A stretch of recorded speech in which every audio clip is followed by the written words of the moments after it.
Deixa eu dividir a tela. Eu vou dividir a tela com vocês aqui, então, para a gente começar a falar um pouquinho do nosso coração. Então, sem mais delongas, retornamos a algumas informações que a gente colocou na aula passada e hoje a gente conclui essa primeira parte do ciclo cardíaco. Só para mim ver se está ok, todo mundo vê o meu slide na tela?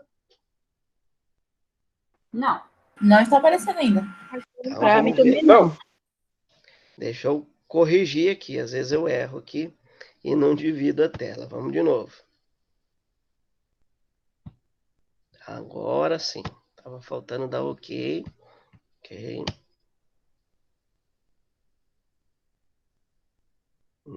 Agora vocês vão estar vendo Agora a tela sim. no computador. Slide na tela? Sim. Sim. Então vamos lá, pessoal.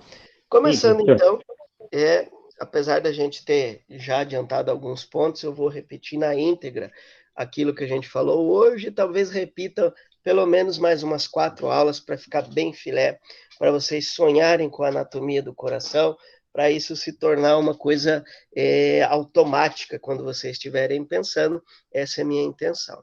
Então, quando eu gosto sempre de começar a falar, o coração é o centro do sistema circulatório, é o centro do sistema cardiovascular, né? Essa imagem que eu coloco aqui para vocês, olha só, ela é uma imagem filosófica do coração, né? Bonitinho, o coração aqui. Mas por que eu gosto de sempre colocar ela para começar a nossa discussão? Porque o coração é o centro do sistema circulatório, porque ele é a bomba cardíaca. O que é isso?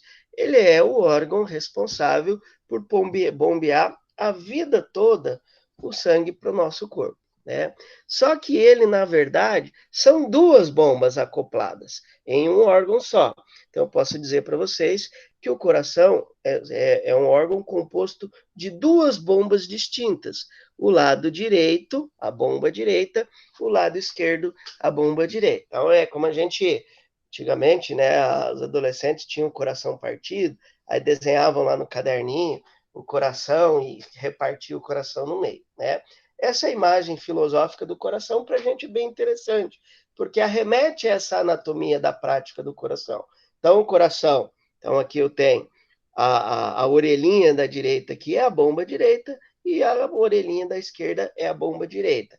Elas se unem, bomba direita, sangue venoso, bomba esquerda, sangue arterial, e viram o nosso órgão responsável pelo bombeamento cardíaco. Então, o coração é a bomba de ejeção de sangue, a bomba da circulação sanguínea. Ele é um órgão central do sistema circulatório. E como órgão central, todos os vasos sanguíneos, em algum momento, vão sair dele, artérias, ou vão voltar para ele, veias. Estou citando porque isso é uma informação importante, adiante a gente desmembra ela. Tá?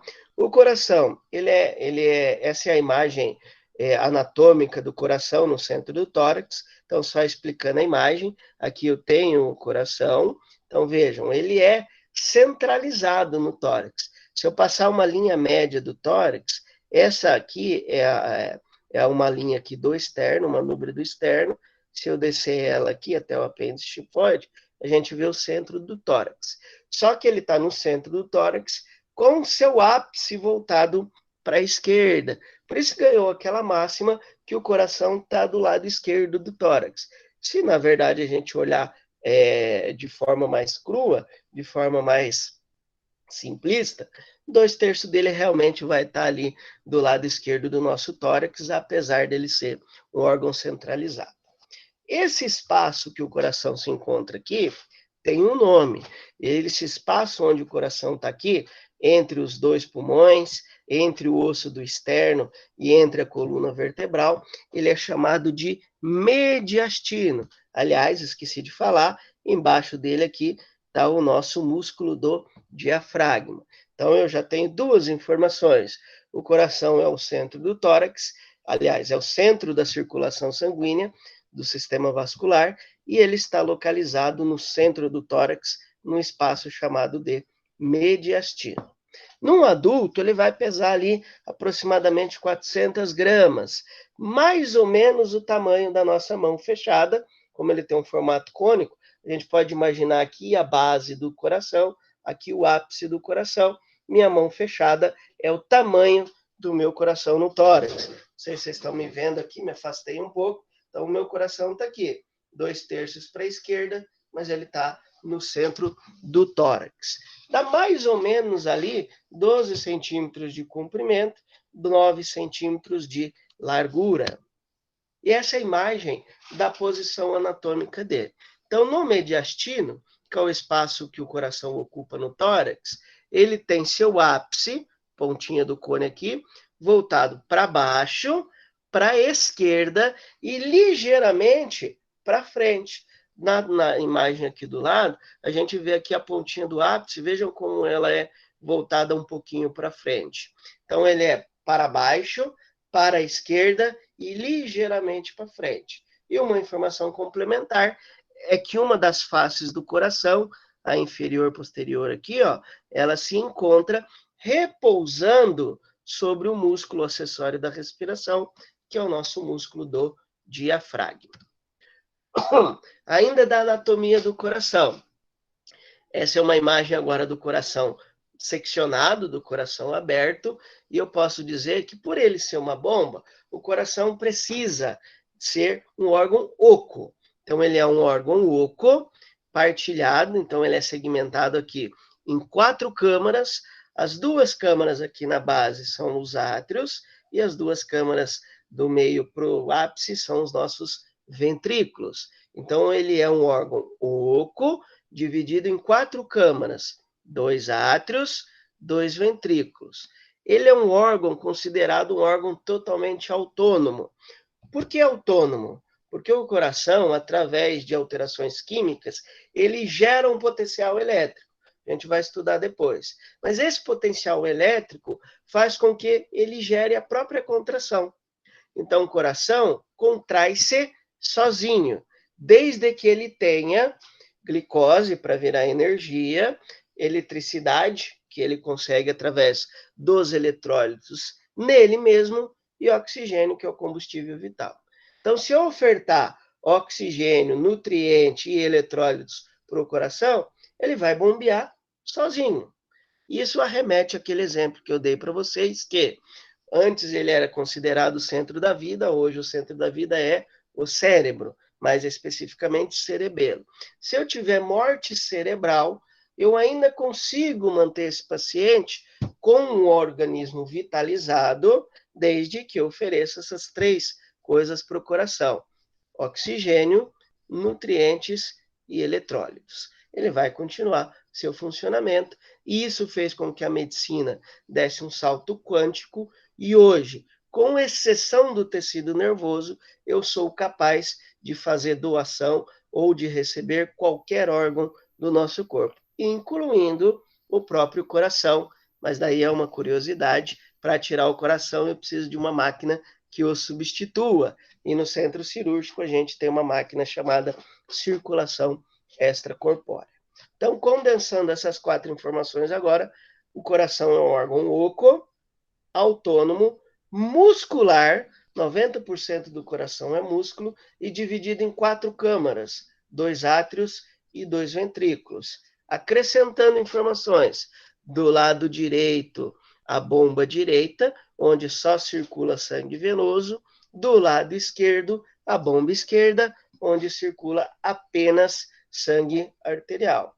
Professor, mas se tiver uma falha anatômica ali e existir um buraco, uma fístula ventricular, eu vou ter uma mistura do sangue arterial com o venoso, e a capacidade de oxigenação tecidual cai de forma contundente, inclusive pode levar a um risco muito grande de vida para esse indivíduo. E é uma condição sempre cirúrgica e imediata. Você pode nascer com uma fístula, você pode criar uma fístula por algumas patologias ali, e aí é cirúrgico realmente.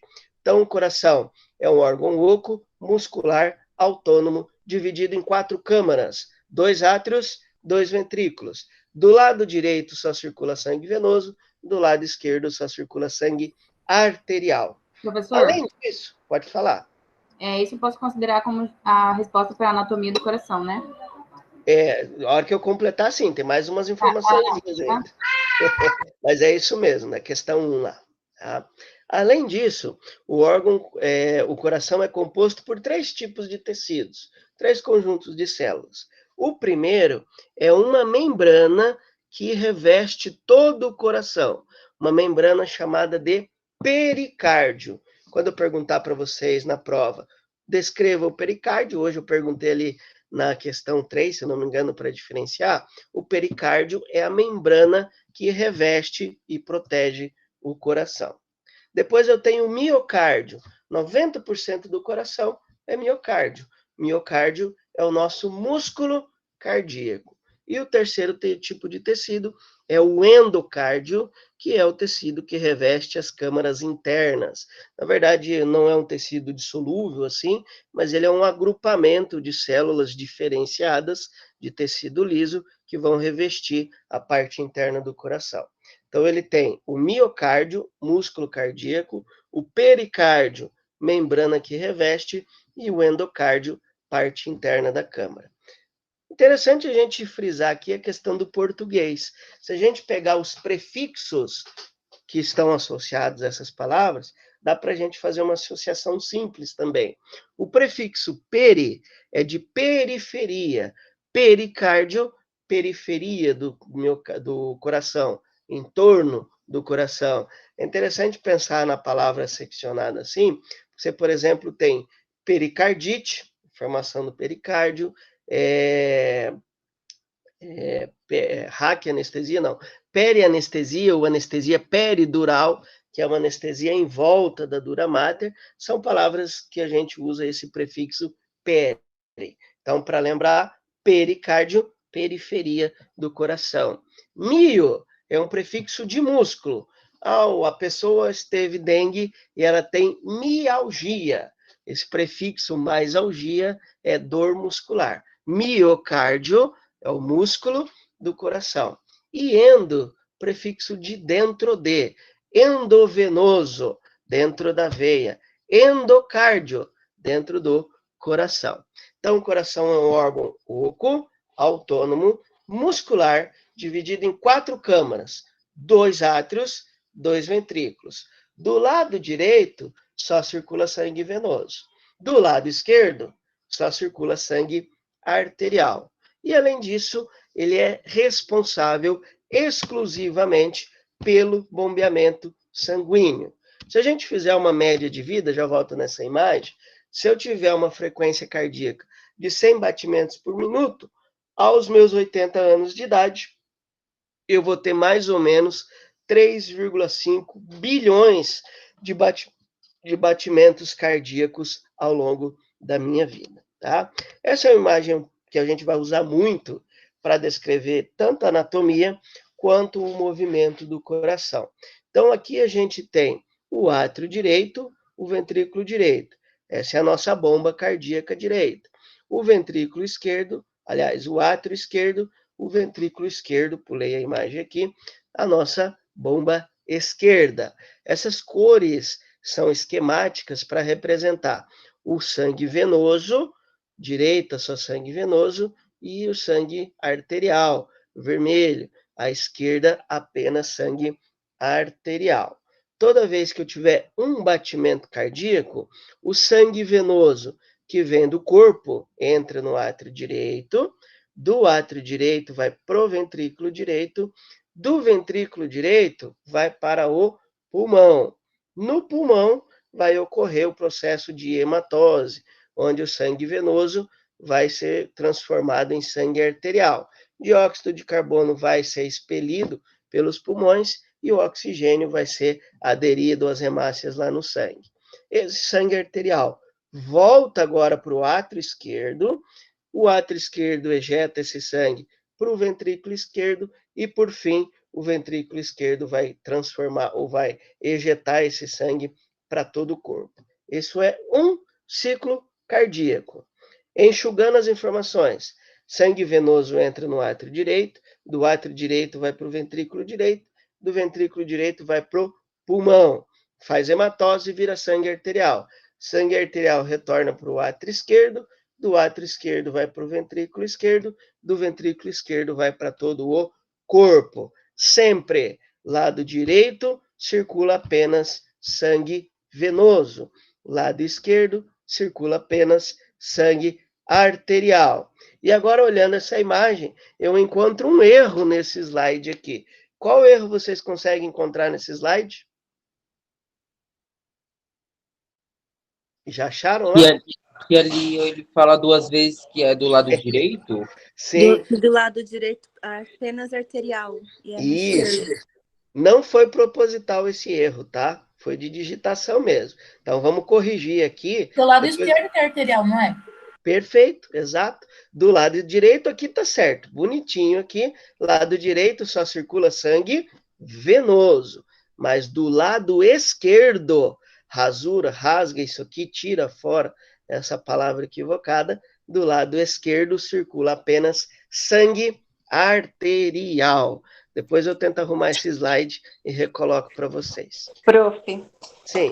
Que é mais conhecido como a circulação maior e menor, não é? Não, ainda não. Vamos chegar na circulação maior e menor, porque ela aí tem a ver com a circulação entre o coração e pulmão e a circulação entre o coração e todo o nosso corpo. Tá? Mas vou chegar lá. Daqui uns minutinhos a gente chega lá. Mesmo o coração sendo um órgão autônomo, e aí vale lembrar, repetir de novo, vocês vão me cansar de ouvir isso, o coração é o centro da circulação, está localizado no centro do tórax, no espaço chamado de mediastino. Ele tem o seu ápice voltado para baixo, para a esquerda e para a frente, sendo que uma das faces do coração repousa sobre o diafragma. Ele é um órgão oco, autônomo, muscular, dividido em 4 câmaras, 2 átrios e 2 ventrículos. Ele é composto de 3 tecidos, pericárdio, miocárdio e endocárdio, e totalmente responsável pelo bombeamento sanguíneo. Sendo que do lado direito do coração só circula sangue venoso, e do lado esquerdo do coração só circula sangue arterial. Mesmo sendo um órgão autônomo, o coração responde ao nosso débito de nutrientes. O nosso débito cardíaco é a quantidade de sangue que o coração ejeta em um espaço de tempo. Então, por exemplo, eu posso medir o débito cardíaco, geralmente, em 1 minuto, quanto sangue o coração ejetou.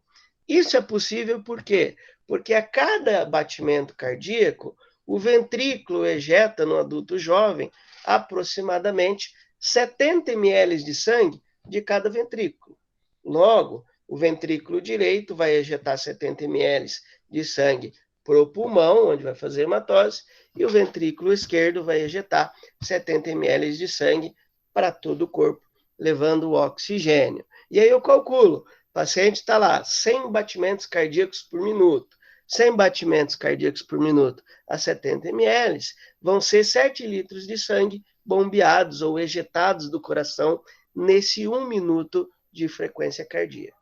Além disso, ele vai responder à demanda do corpo. Apesar dele ser um órgão autônomo, ele gera a própria contração, ele recebe estímulos do nosso sistema nervoso que dizem para ele, olha, preciso de mais oxigênio. Ele interpreta essa informação e responde como? Acelerando a frequência cardíaca.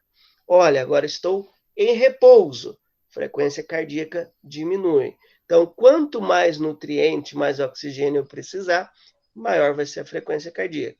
Menor necessidade de oxigênio, menor a frequência cardíaca. O que tu perguntou em relação à circulação, pequena e grande circulação, tem mais a ver com isso aqui, ó, né? O sangue ejetado do ventrículo direito vai para o pulmão, faz hematose e volta para o átrio esquerdo. Esse circuito entre ventrículo direito, pulmão, átrio esquerdo, é o espaço da circulação no coração que a gente chama de pequena circulação. Esse espaço onde o sangue é ejetado do ventrículo esquerdo vai para todo o corpo e depois retorna para o átrio direito é chamado de grande circulação, ou circulação sistêmica, que fica mais fácil de ver aqui, ó, tá? Então, aqui eu tenho o coração no centro da circulação, o sangue venoso vem do corpo, entra no átrio direito, do átrio direito vai para o ventrículo direito, do ventrículo direito vai para o pulmão, faz a hematose, retorna para o coração, agora no átrio esquerdo. Então, essa parte de cima aqui, ó, eu tenho a pequena circulação, que representa circulação do coração, pulmão, pulmão, coração. E aqui para baixo, eu tenho sangue voltando aqui do corpo e voltando, aliás, sangue voltando do corpo e depois sendo ejetado do coração para todos os sistemas. Então, eu tenho a grande circulação, coração, corpo, corpo, coração. Por que grande circulação? Nós temos aí quase mais de 100 mil quilômetros de vasos sanguíneos, então é um caminho bem grande. Pequena circulação, coração, pulmão, pulmão, coração, também chamada de circulação pulmonar. Grande circulação, coração, corpo, corpo, coração, também chamada de circulação sistêmica, tá? Até aqui, ok? Dúvida? Tudo certo. Sim, pode perguntar.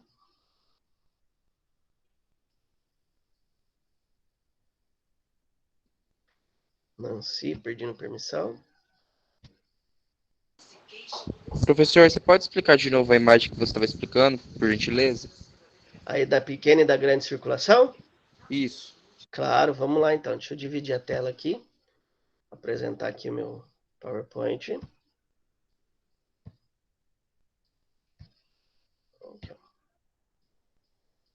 Vamos lá. Esse a gente não tinha estudado ainda. Vamos dar uma aprofundadinha nisso. Mas essa é a imagem que representa a circulação total do coração.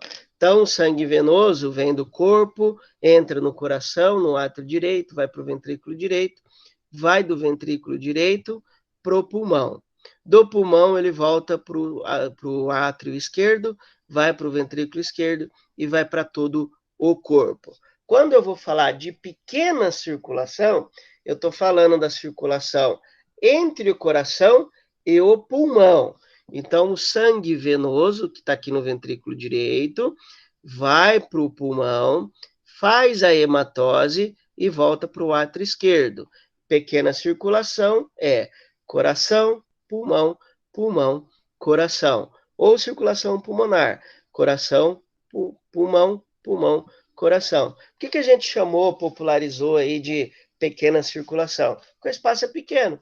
O coração está aqui, ó, no meio do tórax, entre os dois pulmões, espacinho aqui do mediastino. Então, o caminho é curto, por isso pequena circulação. Já a grande circulação é a circulação envolvendo todos os sistemas. É o sangue chegando do corpo no coração, faz todo o circuito aqui, vai lá para o pulmão, volta para o coração, e do coração ele volta de novo para todo o corpo. Então, a circulação sistêmica é sangue do coração pro corpo e do corpo de volta pro coração. Quais as câmaras envolvidas? Do ventrículo esquerdo, esse sangue vai para todo o corpo, começando aí a circulação sistêmica.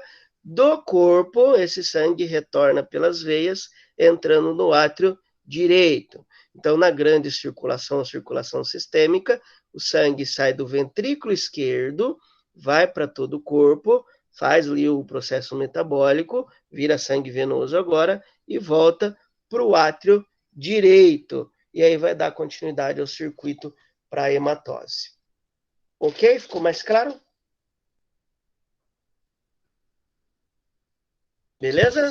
Sim, professor, obrigado. Beleza, então. Só voltando um pouquinho aqui nas imagens, tá? Oi?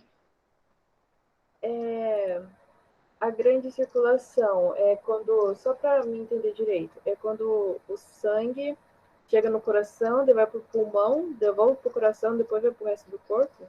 Não, guarda assim, ó. Fica mais fácil para guardar. Pequena circulação.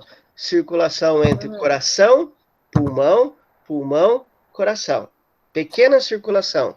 Coração, pulmão, pulmão, coração. Grande circulação.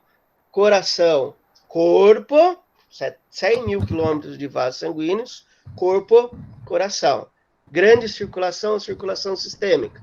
Coração, corpo, corpo, coração. Pode até fazer um desenhozinho ali. Coração, corpo, corpo, coração. Grande circulação.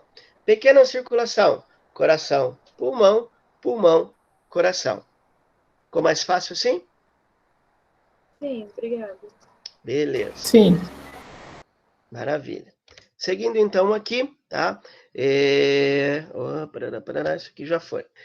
Além da anatomia, nós estudamos aí os primeiros movimentos do coração. O coração tem 2 movimentos e 2 tempos. Qual que é a diferença disso? Quais são os 2 movimentos do coração? Sístole, que é o movimento de contração do músculo cardíaco. Então, o músculo se contrai. Ao se contrair, ele ejeta o sangue da câmara cardíaca e depois ele relaxa. O relaxamento é a diástole. Então, sístole é o movimento de contração, diástole é o movimento de relaxamento do músculo cardíaco. Na prática, a sístole, o coração contrai e o sangue é ejetado. A diástole, o coração relaxa e o sangue volta para dentro da câmara cardíaca. Só que a gente fala que tem 2 tempos, porque o coração primeiro contrai a sua base, contraindo os átrios. Então, os átrios se contraem e ejetam sangue para os ventrículos. Então, eu chamo esse tempo de sístole atrial.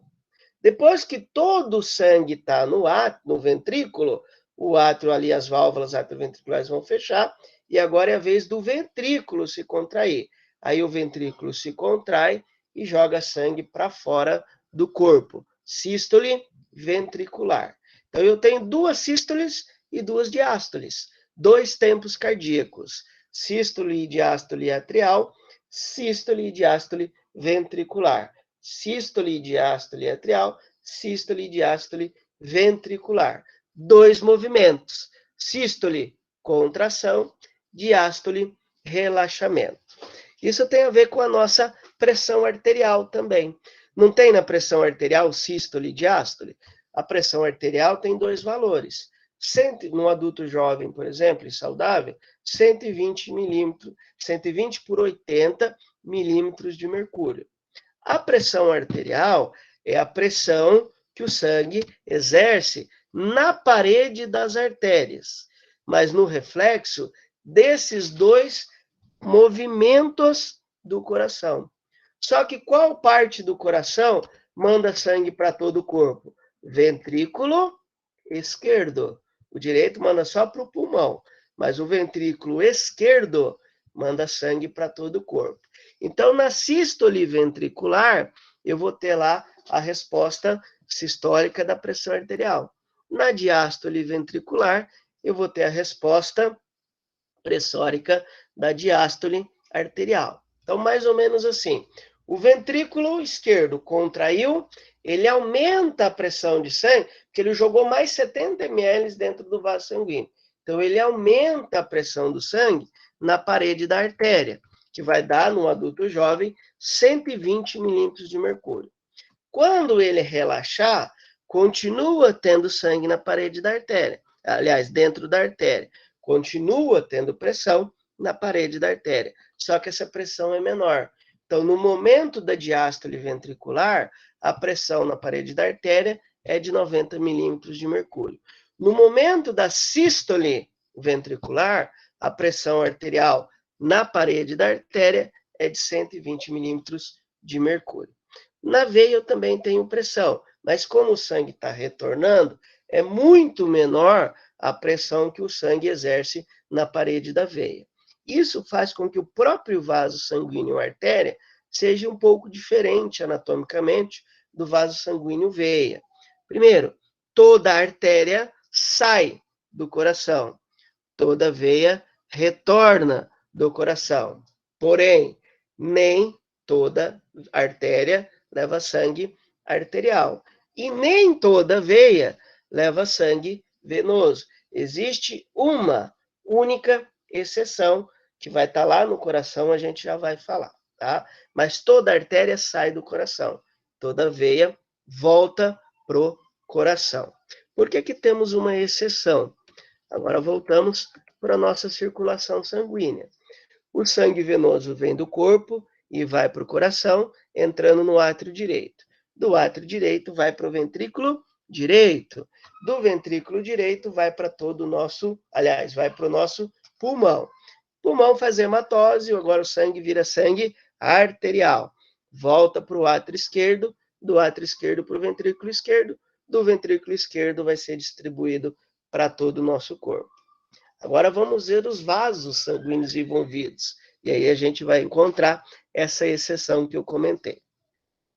O sangue venoso, que vem do corpo, vai entrar no átrio direito, passando por duas veias, chamadas de veia cava superior, que vem com o sangue da parte de cima do tórax e cabeça, e veia cava inferior, que vem com a parte de baixo do tórax e membros, trazendo sangue venoso. Então, sangue proveniente do corpo entra no átrio direito pelas veias cava inferior e superior. Do átrio direito, o sangue venoso agora é ejetado para o ventrículo direito, passando pela válvula atrioventricular, chamada válvula atrioventricular, porque é que liga o átrio direito ao ventrículo esquerdo. Qual a função dessa válvula aqui? Impedir que na hora da sístole ventricular o sangue volte para o átrio. Então, quando o átrio contrair, ela abre, o sangue desce por ventrículo. Mas quando o ventrículo contrair, ela está totalmente fechada e o único caminho que o sangue tem é sair do coração. Então, o sangue venoso veio do corpo, entrou no átrio direito, passando pelas veias cava. Do átrio direito, ele vai para o ventrículo direito, passando pela válvula atrioventricular, chamada válvula tricúspide. Agora, o sangue venoso no ventrículo direito vai ser ejetado para o pulmão, passando pelas artérias pulmonares.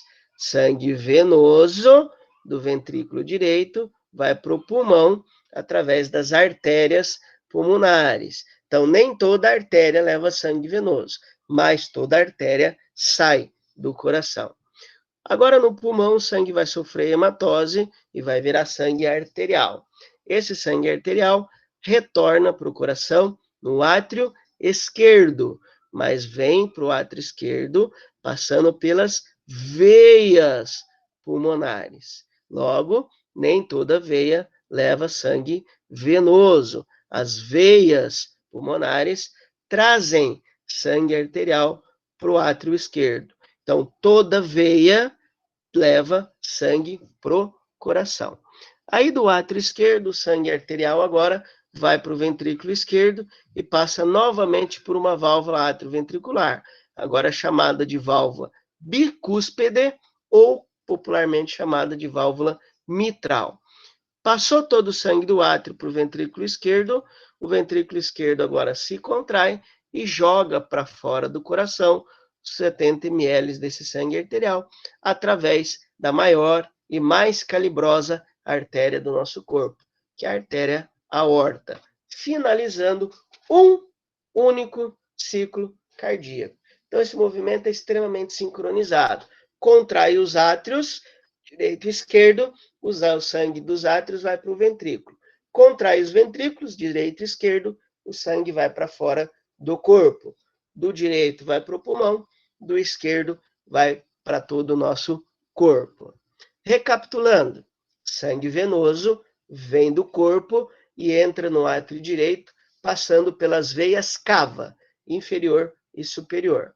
Sangue venoso do átrio direito vai para o ventrículo direito, passando pela válvula tricúspide.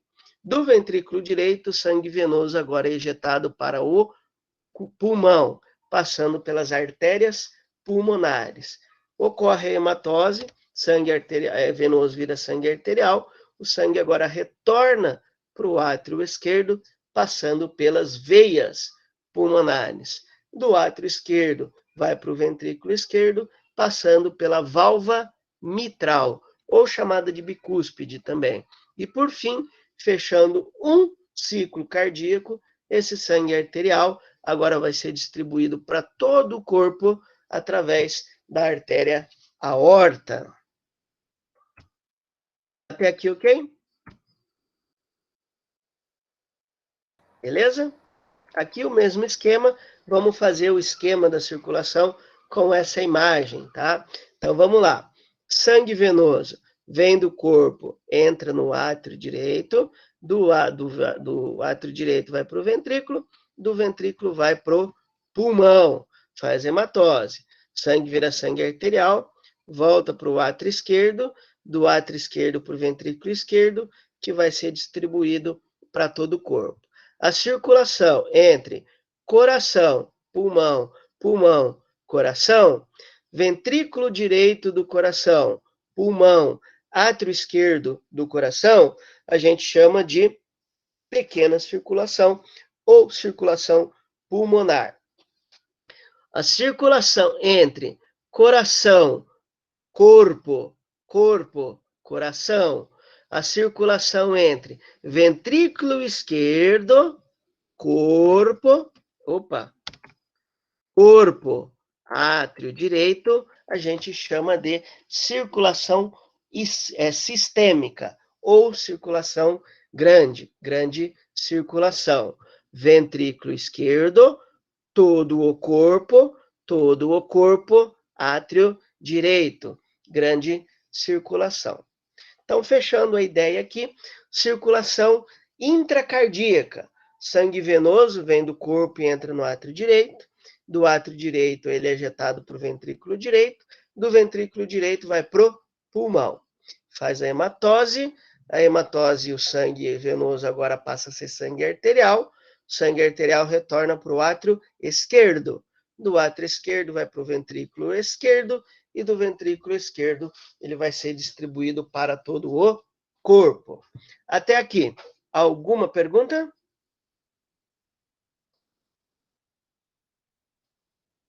Ok. Sim, professor. Beleza, vou entender o silêncio. Pode falar. O miocárdio é responsável pela contração?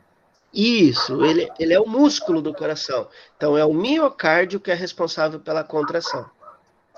Tá bom? Beleza. Pessoal, para fechar essa aula, para fechar este conteúdo aqui, as informações mais importantes que a gente precisa guardar aqui, tá? Em relação principalmente à anatomia. O coração é um órgão oco, muscular, autônomo, dividido em 4 câmaras, 2 átrios, 2 ventrículos. Do lado direito só circula sangue venoso, do lado esquerdo só circula sangue arterial. Ele está localizado no centro do tórax, entre o externo e a coluna, no espaço chamado de mediastino. O ápice dele está voltado para baixo, para a esquerda e ligeiramente para frente. E uma das faces dele está descansando sobre o diafragma. Ele é composto de 3 tecidos: miocárdio, que é seu músculo, endocárdio, que é o revestimento interno das câmaras cardíacas, e aqui está errado também, pericárdio, tecido que reveste o coração. E ele tem 2 movimentos distintos: o movimento de sístole, que é o movimento de ejeção, onde o sangue é expulso de uma câmara cardíaca, e diástole, que é o movimento de relaxamento, onde a câmara relaxa, o sangue volta para dentro dela, para, na sequência, fazer uma nova contração, uma nova ejeção. Fechei, não tem problema. Para fortalecer essa ideia aqui, vou repetir um videozinho que é o vídeo mais interessante. É interessante. Professor. Pode falar. Quem perguntou? Não vale, né? Respondeu as 4 perguntas, né, professor?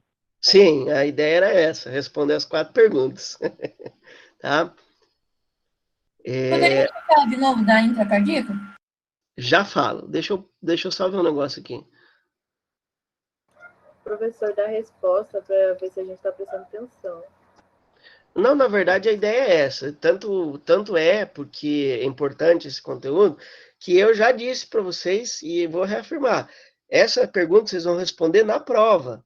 Então, é interessante estar com ela bem fresquinha na mente, que é a pergunta aberta da prova, a gente meter aberta aí de marca X, essa é aberta. Tá? Nancy perguntou aqui do prolapso da válvula mitral. A válvula mitral, Nancy, é a válvula que liga o átrio esquerdo ao ventrículo esquerdo. O que é o prolapso, tá? Imagine que a válvula são essas duas, uma porta. Então, aqui está a válvula. O sangue vai na parte de cima o átrio e na parte de baixo o ventrículo. Quando o átrio contrair, olha o que acontece com a válvula. Ela abre, o sangue desce. Quando o sangue descer totalmente, ela fecha, o ventrículo contrai, mas o sangue não volta para o átrio. Então, contrai o átrio, a válvula mitral abre, fecha o ventrículo que contrai, o sangue não volta. O prolapso é quando a válvula tem um defeitinho e ela fica aberta um pouco, ou muito. Se for muito, é incompatível com a vida. Pouco você pode viver tranquilamente. Mais ou menos, às vezes, precisa corrigir através de troca de válvula. Então, o prolapso é, essa válvula fica meio aberta, então o átrio contrai, o sangue passa, ela fecha, mas olha os meus dedos, ficou um pouquinho aberto. Quando o ventrículo contrair, um pouco do sangue volta para o átrio. Então, tem um pouco de sangue, fica vai e volta entre o átrio e o ventrículo, que é o que a gente popularizou como sopro cardíaco. É um refluxo de sangue entre o ventrículo e o átrio, tá?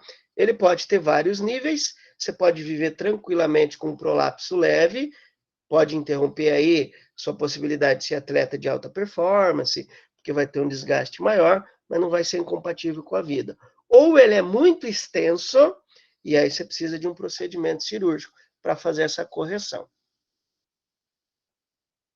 Tá? Então, prolapso é isso. Deixa eu ver se tem mais alguma pergunta. Pode falar, Rafael. Não. Aquele jogador de futebol lá do São Caetano, que morreu no campo, lembra? Sim, lembro. Ele teve um infarto no miocárdio. É essa válvula isso. Aí? Primeiro, ele não infartou, falaram errado, tá? O problema que ele teve também não era na válvula, vai ser na próxima aula, mas eu já vou adiantar, porque é uma pergunta interessante. Ele teve um problema na eletrificação cardíaca. Ele tinha um problema de um pulso elétrico no coração.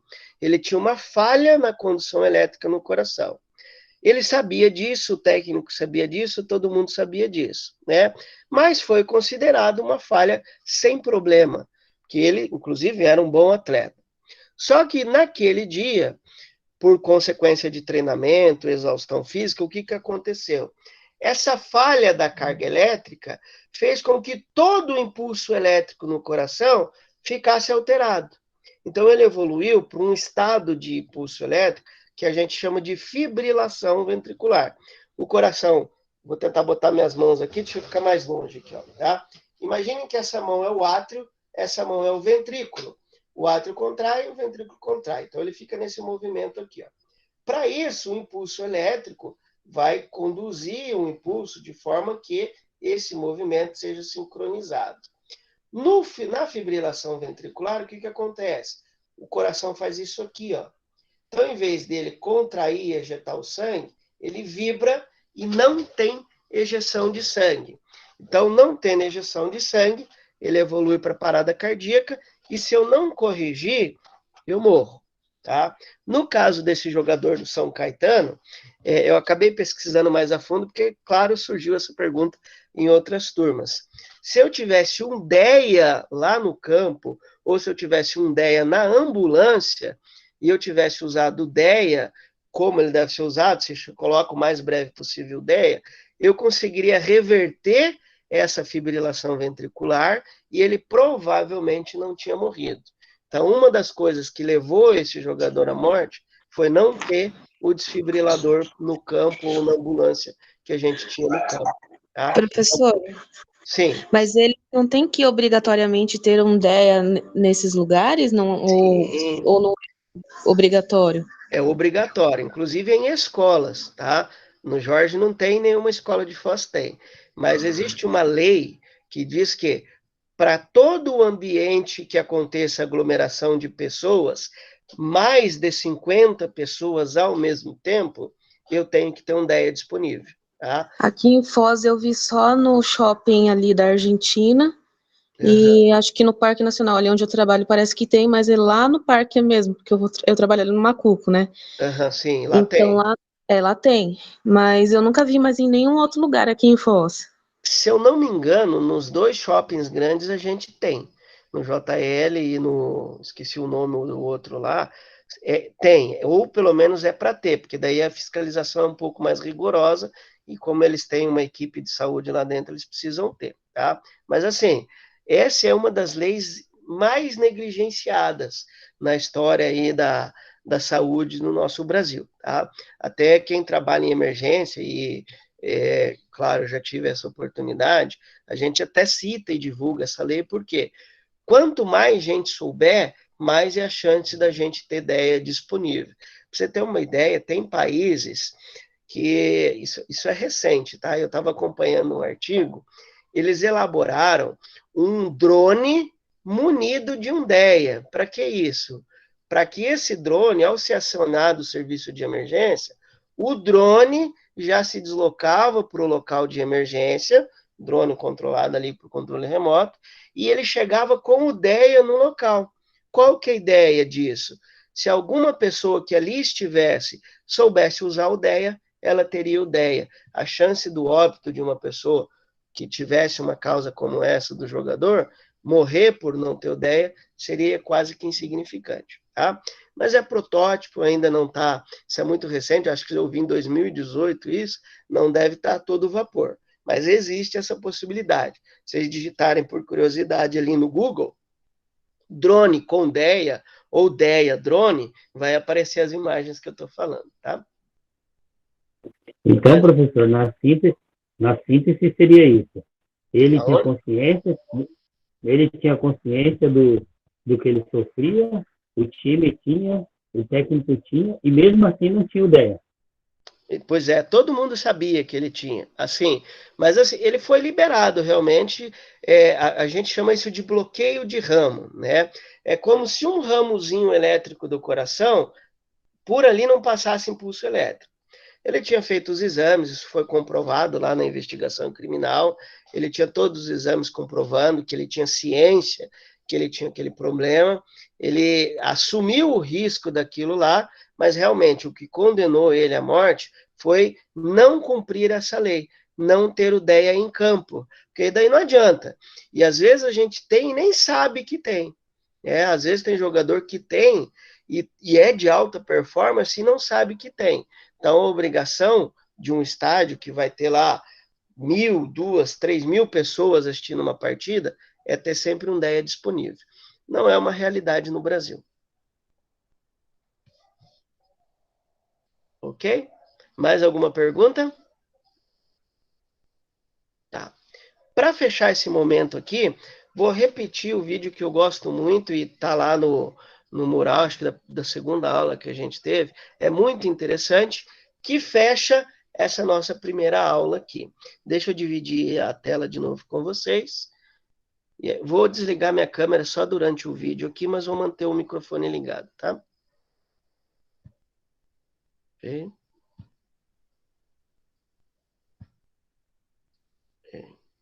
Então, o ciclo cardíaco, completando agora a nossa ideia, é basicamente isso aqui.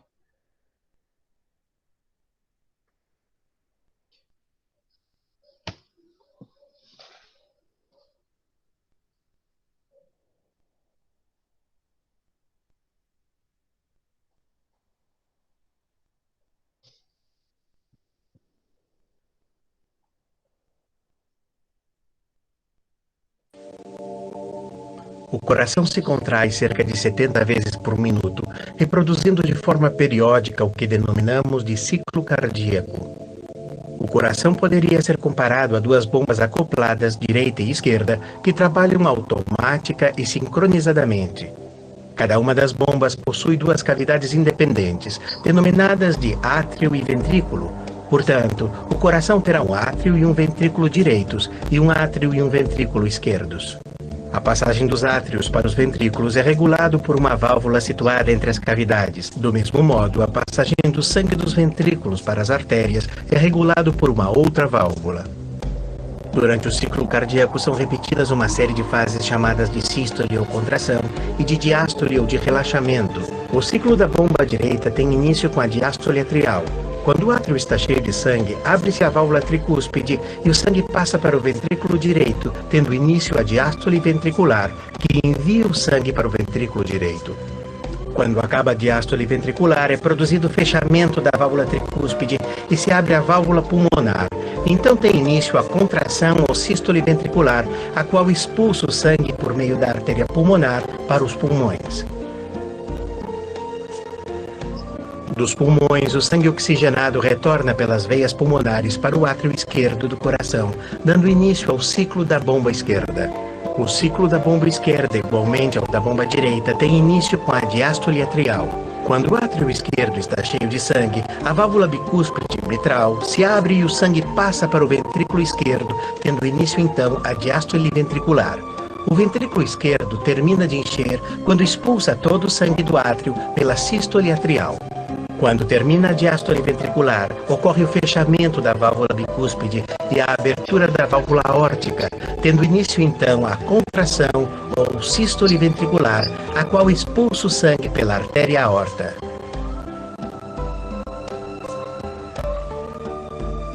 O sangue expulso se distribui pela artéria aorta a todos os órgãos do corpo e retorna para o coração pelas veias cavas. As duas bombas trabalham em paralelo e de forma automática. Diástole atrial, diástole ventricular, sístole atrial, sístole ventricular. O ciclo é repetido 70 vezes por minuto, mas pode ser acelerado ou reduzido conforme as exigências do corpo humano. Então, pessoal, deixa eu só pausar aqui. O ciclo... Vejam só. Então, só para a gente fechar, um único ciclo cardíaco, a cada batimento isso vai acontecer, tá? O sangue venoso proveniente do corpo vai entrar no átrio direito através das veias cavas superior e inferior. Do átrio direito, esse sangue venoso, olha só, vai ser ejetado para o ventrículo direito, passando pela válvula tricúspide. Abre aqui e a hora que o ventrículo for contrair, ela vai se fechar. Do ventrículo direito, o sangue agora vai para o pulmão, passando aqui pelas artérias pulmonares. No pulmão vai acontecer a hematose, retorna o sangue arterial agora para o átrio direito, aqui não está mostrando, mas no átrio direito, o sangue vai vir pelas veias pulmonares. Do átrio direito, o sangue arterial agora vai para o ventrículo direito, e do átrio esquerdo, o sangue arterial agora vai para o ventrículo esquerdo, passa pela válvula mitral, que também é chamada de bicúspide. E fechando um ciclo cardíaco, o sangue arterial agora vai ser distribuído para todo o corpo, com a sístole ventricular, onde o sangue vai ser ejetado pela artéria aorta, maior artéria do corpo, e vai ser distribuído para todo o nosso corpo. Repetindo, sangue venoso, átrio direito, sangue venoso, ventrículo direito, pulmão, hematose, sangue arterial, átrio esquerdo, ventrículo esquerdo, distribuído para todo o nosso corpo.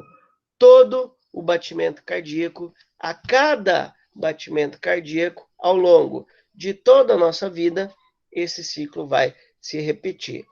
Qualquer falha nesse ciclo, ou qualquer falha na contração do coração, ou no relaxamento do coração, sístole ou diástole, vai comprometer o funcionamento da bomba, vai comprometer a ejeção do nosso sangue, tá?